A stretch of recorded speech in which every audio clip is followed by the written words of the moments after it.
Hey everybody, thanks for joining us here at the Security Token Academy. I am, of course, Adam Chapnick. I am actually quite excited about this one today. Today, I'm joined by Doney, the CEO and co-founder of a company you may not have heard about yet, but I have a feeling you are going to be hearing about, Securrency. So thanks so much for joining us. Thanks for being here. Adam, my pleasure. Really looking forward to this. Yeah, me too. Okay, tell everybody, let's start way up at the top. What is Securrency? We are a technology company. We layer compliance and security over top of blockchain networks to allow folks to tokenize securities. So we've been working at this for several years to make it straightforward for issuers. Someone who wants to bring a new security to market, engage in a primary market offering or secondary market trades, we give them a one-stop shop where they come to our platform. It has the compliance components built in, so that they can just quickly issue their tokens. And they don't have to worry about navigating all sorts of rules that may be confusing and difficult or starting from the beginning. We give them the tools that they need. Okay, so that is the whole enchilada. That is what a lot of people have been saying, wow, we need something like that, and someday someone's going to do that, and that'll be great someday. So I'm excited to dive into that. But before we kind of get into the weeds on it, you guys, your team has a super interesting background as a group. Can you tell us a little bit about where you come from? We have a number of folks who have prior military experience. This has been a real advantage for us because first, it requires a certain discipline and ethics to do things the right way. And compliance, certainly in security token offerings, requires that as a core set of values. It also requires operational discipline. So what will surprise most folks is we've been at this 3 years, rather quietly, building out what we're confident is the most substantial compliance framework in the industry. And so it took a lot of hard work, a lot of discipline to get here. As for, there are a few of us, ex-Navy pilots, a number of Marines. I've got a background in the intelligence community. These were all tool sets that are certainly very important in what we've rolled out. I had happened to do advanced research in artificial intelligence at NSA for the bulk of my career, and most recently was the Chief Innovation Officer at the Defense Intelligence Agency. It was my job really to roll out cutting-edge solutions, really scan the technology horizon and bring them into mission settings. And we certainly had an interest in blockchain at that point. That was really where I was introduced to it in 2012. We saw a marvelous tool that had huge potential, and so I happened to have degrees in economics and also in control systems engineering. So I saw a great opportunity in blockchain to tie all these things together. Yeah, amazing, amazing. So that might not have resonated with people, but you've been identifying this as a potential big idea for years, when most of us, even in the show included, have been maybe half that we've even heard of any of this. So you really have had like almost an eternity to focus on working on all this. So in the sense of the industry, it's easy to say now, wow, security tokens, that's a big deal. But really, the early days of this, before folks really realized the potential of it, what the opportunity that we saw was that there was first not real stable value in the system, and I wouldn't invest my kids' college education in the currencies that were available in 2015. I wish I had right. At this point, but there was really not investment-grade instruments in the space. So we saw a need to really fill that, and the simple lights go off, kind of lights go on mindset was, hey, a token can equal a share. Right. And once you make that leap, you see an opportunity to bring all sorts of new things to market. Yeah, absolutely. We quickly saw this was, and this should be striking in terms of the impact. We focused first on securitization, and we knew that securitization sort of had a bad name. The 2008 problems that nearly caused global financial collapse centered on a lack of transparency. People didn't know what was in the mortgage-backed securities. Right. There was no easy way to see what was going on. Well, lack of transparency nearly causing global financial collapse, and a tool, blockchain, built on a transparent immutable ledger, it became clear to me as I was driving the lawnmower in 2015, this is the big thing. We might address the biggest problem in all of finance by tying these two things together, and we set out building a framework to do that. Yeah, so one of the first elements that you have to tackle in doing such a framework is your global identity management. Let's start, I mean, we could pick a lot of places to start, but that's one. How's that going to work in your framework? Yeah, so the bottom line, the very first thing that we came to recognize, we began tokenizing securities in 2015. Mm-hmm. So we issued our first tokens in that time frame in a very closed network. We realized compliance was the key. In fact, the lawyers told me, if you try and sell these things publicly, you're going to go to jail. So we knew we had to take the compliance components and build it into the framework. The very first centerpiece of all compliance decisions starts with identity. Now, both the strength of the blockchain network is its global reach, but the real challenge then to compliance, at least identity compliance, is you need a global identity framework that goes along with that. So that's what we set out to do. Now, I had done some work earlier in my career around identity proofing and citizen-facing government systems that would allow you to proof folks' identities to access government-held privacy data.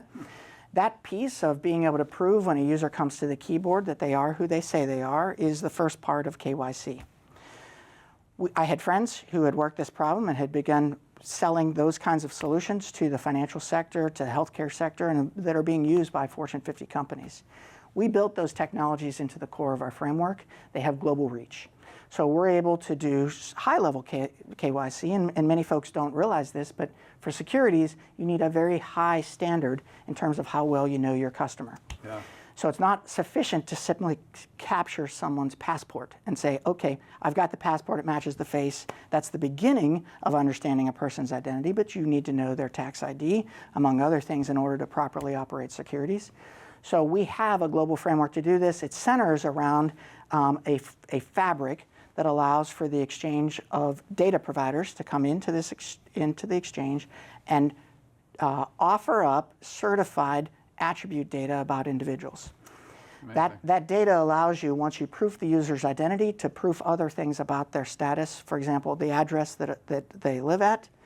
That allows you to determine the jurisdiction under which the securities laws that they fall under, Sure. which allows us to make compliance decisions at scale as we govern our tokens and their behavior. Amazing. And just to pick out of that something that maybe people missed is that your address could be New York, but it could be Paris. It could be Sydney. That's correct. And that you are going to have that jurisdiction's governance requirements baked in for wherever they are. That's right, Adam. So, and look, this is a key point because there are providers who offer identity services within the space, and this is why a federation and exchange of identity data is such an important middle layer on this. Because, for example, Equifax has good coverage here in the United States, but that doesn't help you in Sydney. Right. So there are similar providers in each of these jurisdictions that we weave together, and that gets you maximum coverage. This is an open network, so additional providers can come in to get you full coverage that you need to make securities decisions and to give global accessibility to these sophisticated tools. Yeah, I mean, for someone who's been in this and talking about it, that's a big deal. And a lot of times when we're talking through all of these things that are new, people can just say, oh, yeah, I get it. But that's a big deal that you've been able to knit that together. So, it is a big deal. Yeah. It's really the barrier to entry, because if you can't cross that bridge, you can't get to the rest of the important compliance decisions. Right. So let's talk about the rest. When we say you're going to be end to end, I mean, there's a lot of space between those two ends. So can you tell us a little bit more about what happens from one end to the other that includes what we just talked about? Yeah, so what's missing? A lot of folks have explored, certainly many folks now know of primary market offerings. ICOs are an example of this, and now STOs, as you take and do capital formation. That's where you bring an offering to market. We have a simple workflow. Issuers sign up, fill out some data on a web form, and they are entered into the system. We do background checks, et cetera, but they're able to then take their offering to market. We call this single-click issuance. We do the work. We have tools that actually onboard the investors, and we work with partner broker-dealers who register those folks to participate in the primary market offering. That's pretty well understood by many folks in the industry. Secondary market trading follows. So now I've got my token, and at some point I'd like to get liquidity. I'd like to trade it for dollars or Bitcoin. So these are secondary markets. There are ATSs as well as exchanges that need certain tools to be able to trade these securities. Now the key challenges there are private placements that is not public offerings actually have a whole lot of flavors to them, right, and varying distribution rules. So certainly folks know of Reg A, Reg S, Reg D, but even within those frameworks there's other rules, and real estate offerings are a little different. So mapping those rules to govern the behavior of the system is where we have our second patent is. We have a tool called a rules engine that allows lawyers to easily map in global securities laws that governs the behavior of the system, of the tokens, on ledger and off ledger. And this allows you to engage in securities transactions with widely varying token types in a common venue. Got it. So to pause there for a second, again, to synthesize. So this is a big deal, especially because when a lot of times issuers, maybe they're not, they may be an attorney, they may have an attorney, but they may not be super versed in all, like you said, the flavors of, they just say, okay, well, we're going to keep it accredited and we'll be safe. Well, maybe, but if you're talking about you can slice Reg D in about 5 different ways, and you guys are going to give an opportunity for the issuer to rest assured, I guess, that once that's all sort of baked, their token will take care of a lot of the concerns that someone might have about who's who in your Reg D compliance. Yeah, right? That's what's so amazing about the power of the blockchain, is you can have financial instruments that govern themselves. As long as they have the right rules baked into their behavior, the token knows where it's allowed to go. Right. Within this framework. There's simply no analog to this in the old financial system. Right. So it becomes easy then for issuers. What we've created is a workflow that basically walks the issuer through. What we found is, even if you talk to lawyer A or lawyer B, there's differences of opinion about what can and can't be done. All we are interested in doing is exposing those rules in a very common framework that regulators can look in, see, and verify that the rules follow their requirements. And these are shared, we call these recipes, amongst folks. So you can look at earlier precedent, you can follow what previous issuers have done, you can innovate or you can add additional rules according to your new set, and then share that as a recipe. So that you don't have to reinvent the wheel every time or happen to find the right lawyer who's, if they're good, probably pretty expensive in solving this problem. Especially in this space. Now, there is another point, Adam, and we talked about primary and secondary market. Right. The third piece that folks haven't talked about, and this is the critical piece that issuers are going to get themselves in trouble if they haven't considered this, is tokens have a life cycle. And so there are important reporting requirements. For example, under certain rule sets, you can't have more than 2,000 holders of a Reg D offering over time. You need to continue to govern that token even after the first year, lest it become a public offering and engage in other reporting requirements. Mm-hmm. We have that token lifecycle management component built into our platform. This includes the ability to do dividend distributions in fiat or in crypto, have proxy voter or shareholder voter models associated with this, investor communication to all token holders per the requirements, built-in capital gains reporting, et cetera, et cetera. All of those tools are built into our platform as well, and this is the piece that most issuers simply fall down. They let their tokens get out of the barn, and once they're out of the barn in the hands of folks who are unknown or unqualified, they simply cannot meet the regulatory requirements there. We prevent that from happening. Yeah, you follow the entire life of the token, and you keep correct me, I'm just mirroring. You keep compliantly identifying the token holder per the regulations, no matter how long or how many times it's changed hands. That's correct. Yeah, that's incredible. So that's obviously an important tool, but again, it's important. Let's just take capital gains as an example. Yeah. So this token, I've had it for 2 years, and I pass it off to grandma. Again, if grandma is not known by the system and she turns around, she gets particularly lucky, the token doubles in price, and off she goes and she sells it. She owes capital gains on that piece. So both issuer and investor must report those capital gains. We make the tools very easy to do that.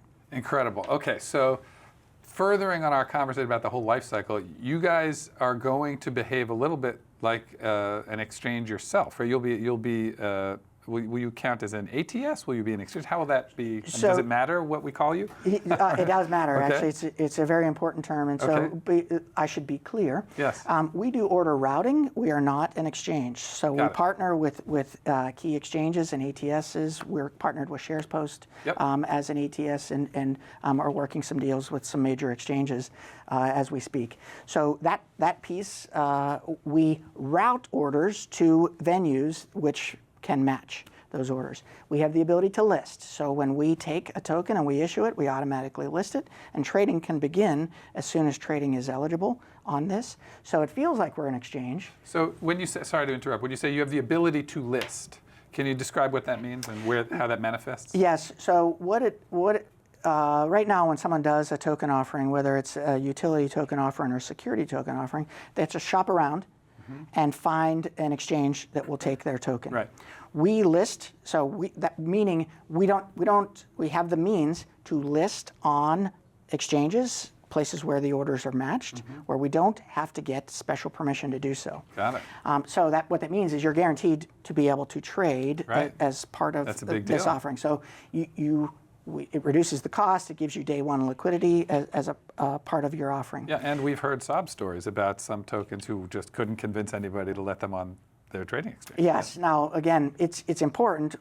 There's rigorous compliance steps to make sure that you're eligible to list in a particular place. So if you haven't met those requirements, you'll be limited to specific venues where you can trade, and you may not have significant market depth.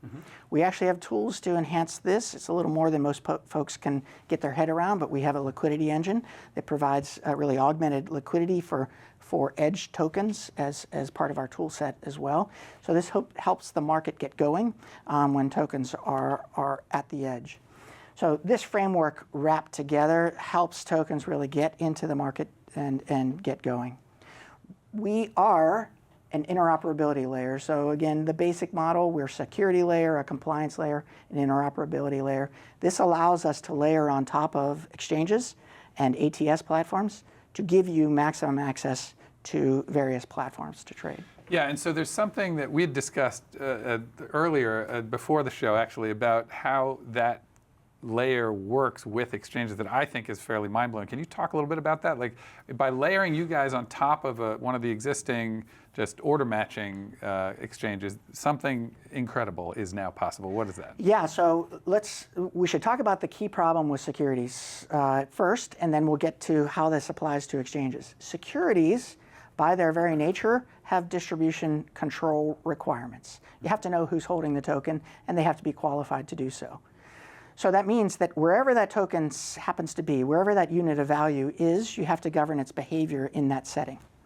Now, there are a number of folks, great offerers in the space, who have built their controls into smart contracts. We do as well.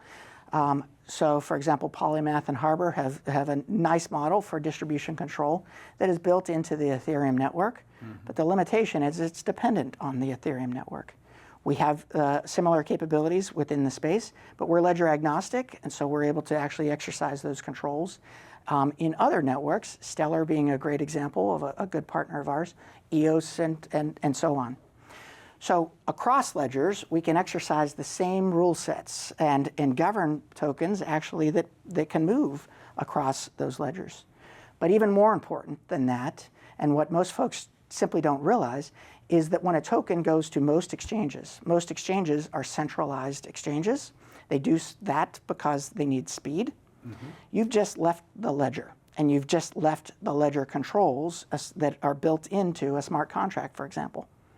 You need to be able to govern the token's behavior off-chain as well as you can on-chain. Our rules engine exposes those same rule sets using open standards to exchanges, such that they can govern the token's behavior off-ledger. What that means is you can take a traditional cryptocurrency exchange and upgrade it basically to a securities exchange. Now, let me hand wave a little bit, as I'm sure my general counsel is probably squirming a bit here. There's license requirements associated with meeting the bar of being a securities exchange. Sure. But the technical means to govern the behavior of tokens is straightforward, and our platform offers this, such that cryptocurrency exchanges can augment their behavior to be able to exchange securities. Yeah, I mean, again, as the guy who's putting the pin in the things that I think are extraordinary, that is a huge deal. Now, all of a sudden, any exchange doesn't have to create separate walled gardens for different types of users.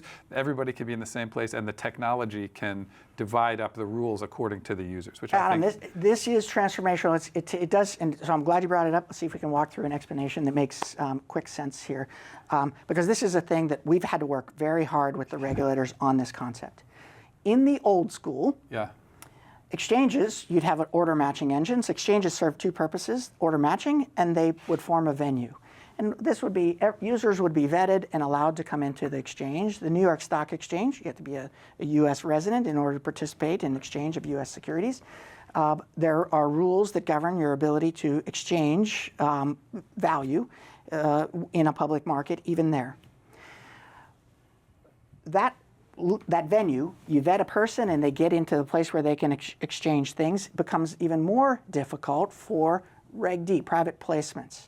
And so you have ATSs that will govern a specific kind of private placement. The venue has all like investors, perhaps institutional investors, that follow the same rule set, and they can engage in exchange. But when you have a whole bunch of different flavors of offerings that follow different rule sets, that means you have to have a lot of different venues in which you trade these. That creates fragmentation, and then you don't have any liquidity. Flip that model. This is a radical shift in the model. You can have a common venue, or even you can have many different venues that you pull together into what feels like one global venue, but where you have rules associated with each individual offering that are tied to each user. So we call this a key lock structure. The token has a lock, specific set of rules about what it can do. The user, individual or institution, has a key, which governs the notches on that key govern what they can do.